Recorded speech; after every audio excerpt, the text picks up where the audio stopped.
Little Mrs. Summers one day found herself the unexpected owner of $15. It seemed to her a very large amount of money. The way it filled up her worn money holder gave her a feeling of importance that she had not enjoyed for years. The question of investment was one she considered carefully. For a day or two she walked around in a dreamy state as she thought about her choices. She did not wish to act quickly and do anything she might regret. During the quiet hours of the night, she lay awake considering ideas. $1 or $2 could be added to the price she usually paid for her daughter Janie's shoes. This would guarantee they would last a great deal longer than usual. She would buy cloth for new shirts for the boys. Her daughter Mag should have another dress. And still, there would be enough left for new stockings, 2 pairs per child. What time that would save her in always repairing old stockings.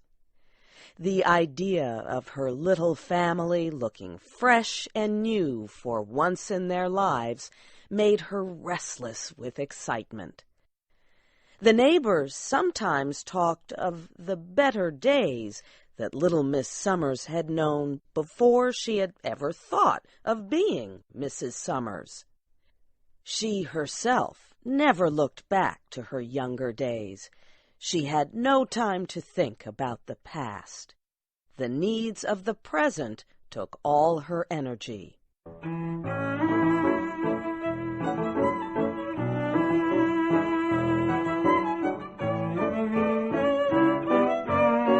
Mrs. Summers knew the value of finding things for sale at reduced prices. She could stand for hours, making her way little by little toward the desired object that was selling below cost. She could push her way if need be. But that day she was tired and a little bit weak. She had eaten a light meal. No, she thought about her day. Between getting the children fed and the house cleaned and preparing herself to go shopping, she had forgotten to eat at all. When she arrived at the large department store, she sat in front of an empty counter. She was trying to gather strength and courage to push through a mass of busy shoppers. She rested her hand upon the counter. She wore no gloves.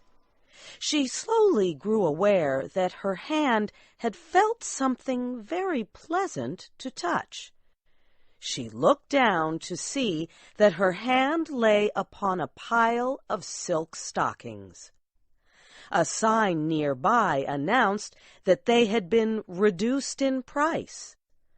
A young girl who stood behind the counter asked her if she wished to examine the silky leg coverings. She smiled as if she had been asked to inspect diamond jewelry with the aim of purchasing it. But she went on feeling the soft, costly items. Now she used both hands, holding the stockings up to see the light shine through them. 2 red marks suddenly showed on her pale face. She looked up at the shop girl. "Do you think there are any size 8½ among these?" There were a great number of stockings in her size. Mrs. Summers chose a black pair and looked at them closely. $1.98, she said aloud. "Well, I will buy this pair." She handed the girl a $5 bill and waited for her change and the wrapped box with the stockings. What a very small box it was!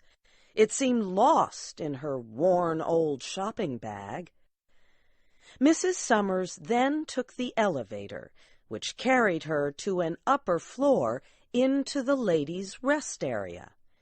In an empty corner, she replaced her cotton stockings for the new silk ones. For the first time, she seemed to be taking a rest from the tiring act of thought. She had let herself be controlled by some machine-like force that directed her actions and freed her of responsibility. How good was the touch of the silk on her skin! She felt like lying back in the soft chair and enjoying the richness of it. She did for a little while. Then she put her shoes back on and put her old stockings into her bag. Next, she went to the shoe department, sat down, and waited to be fitted. The young shoe salesman was unable to guess about her background.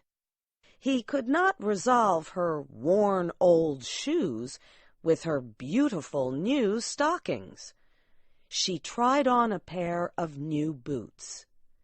She held back her skirts and turned her feet one way and her head another way as she looked down at the shiny, pointed boots. Her foot and ankle looked very lovely. She could not believe that they were a part of herself. She told the young salesman that she wanted an excellent and stylish fit. She said she did not mind paying extra as long as she got what she desired. After buying the new boots, she went to the glove department. It was a long time since Mrs. Summers had been fitted with gloves.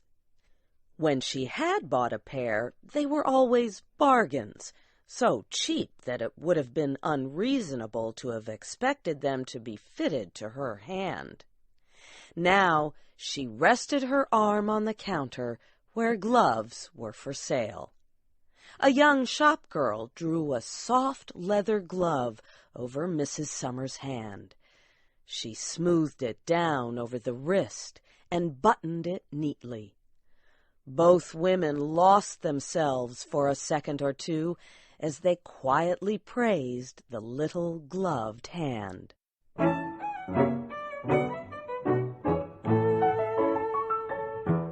There were other places where money might be spent.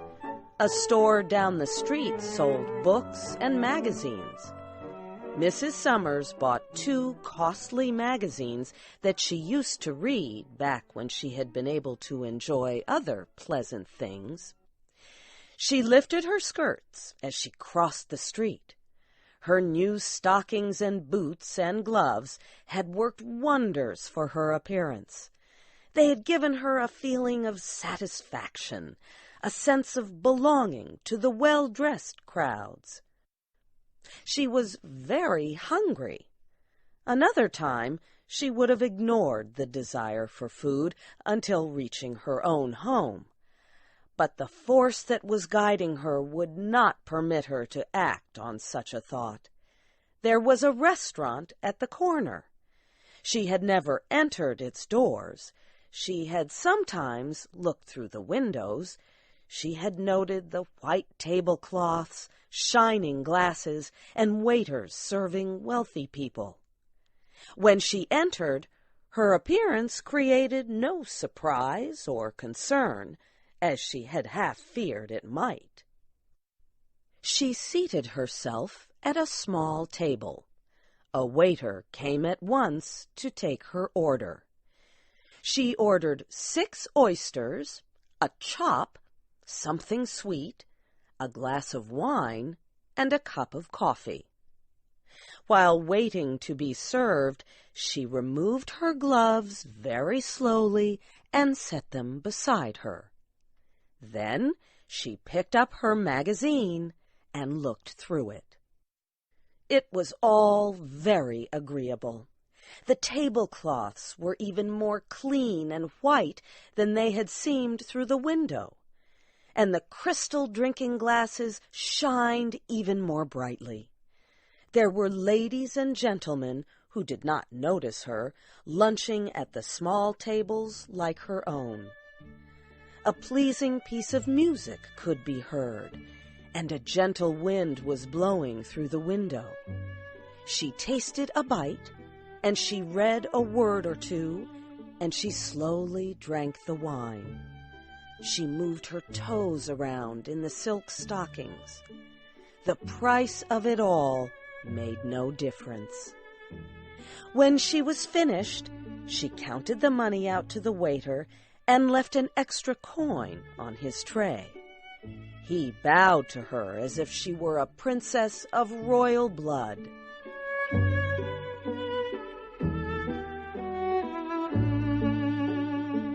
There was still money in her purse, and her next gift to herself presented itself as a theater advertisement. When she entered the theater, the play had already begun. She sat between richly dressed women who were there to spend the day eating sweets and showing off their costly clothing. There were many others who were there only to watch the play.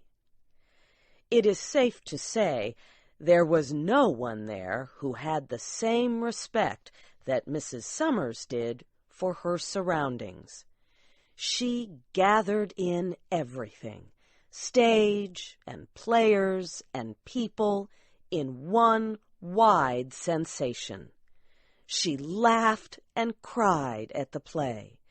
She even talked a little with the women. One woman wiped her eyes with a small square of lace and passed Mrs. Summers her box of candy. The play was over, the music stopped, the crowd flowed outside. It was like a dream ended. Mrs. Summers went to wait for the cable car. A man with sharp eyes sat opposite her. It was hard for him to fully understand what he saw in her expression. In truth, he saw nothing, unless he was a magician. Then he would sense her heartbreaking wish that the cable car would never stop anywhere, but go on and on with her forever.